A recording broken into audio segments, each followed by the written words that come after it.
Rohingya मुसलमानों को भारत में बसने का कोई अधिकार नहीं है, ये केंद्र सरकार का कहना है।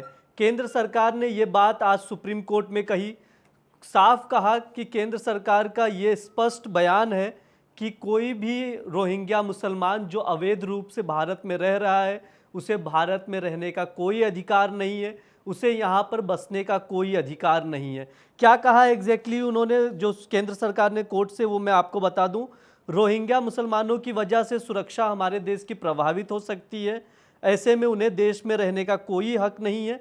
इसके अलावा जो अवैध रूप से रोहिंग्या मुसलमान भारत में रह रहे हैं, उनके खिलाफ कार्रवाई की जाएगी, ये स्पष्ट रूप से कहा है। इससे पहले यही बात केंद्र सरकार ने 2017 में सुप्रीम कोर्ट में एफिडेविट दाखिल कर यही बात कही थी, इसी बात को वापस से दोहराया है। इसके अलावा केंद्र सरकार ने यह भी कहा है कि ये सरकार का एक नीतिगत मामला है, सरकार और संसद का, इसमें जो न्यायपालिका है उसको दखल देने की कोई ज़रूरत नहीं है, ये इस पर फैसला खुद करेगी। इसके अलावा सरकार ने यह भी कहा है कि जहाँ तक कॉन्स्टिट्यूशन की बात है, तो कॉन्स्टिट्यूशन में आर्टिकल 21 में विदेशियों को भी भारत में जीवन जीने का अधिकार है, लेकिन इसमें यह कहीं नहीं कहा गया है कि उन्हें भारत में बसने का भी अधिकार है, क्योंकि आर्टिकल 21 सिर्फ भारतीय नागरिकों के लिए है, जो उन्हें बसने का अधिकार देता है भारत में।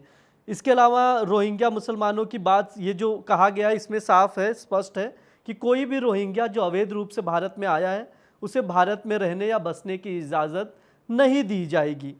इसके अलावा UNHRC की जिक्र किया गया है कि दावा किया गया कि जिसके पास ये कार्ड है उन्हें भारत में रहने दिया जाए। इस पर केंद्र सरकार ने कहा कि भारत UNHRC के शरणार्थी कार्ड को मान्यता नहीं देता, यानी भारत किसी को भी अवैध प्रवास को इजाज़त नहीं देगा।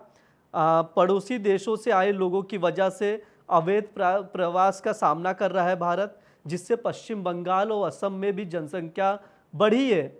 मैं आपको और एक चीज़ बता दूं कि इसी वजह से असम के जो स्थानीय निवासी हैं, इस रोहिंग्या मुसलमानों का विरोध भी करते आए हैं, आप प्रवासियों को भारतीय नागरिकता देने का भी विरोध करते आएंगे।